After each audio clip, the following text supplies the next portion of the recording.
മനോഹരമായിട്ടുള്ളൊരു cinema കാണാൻ പറ്റി. ആരാണ് ഈ ചിത്രം സജസ്റ്റ് ചെയ്തതെന്ന് എനിക്ക് കൃത്യമായിട്ട് ഓർമ്മയില്ല.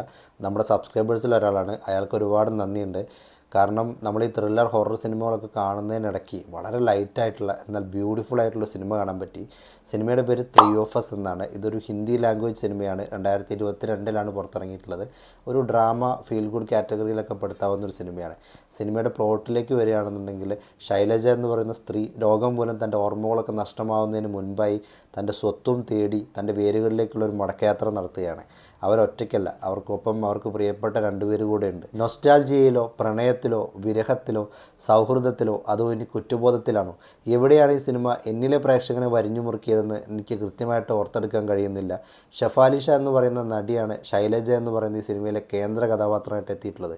എന്തൊരു അസാധ്യ നടിയാണ് അവർ.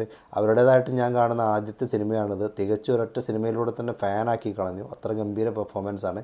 നിങ്ങളും സിനിമ കണ്ടു നോക്കുക. തീർച്ചയായിട്ടും നിങ്ങൾക്കും ഇഷ്ടപ്പെടും. സിനിമ നെറ്റ്ഫ്ലിക്സിലുണ്ട്.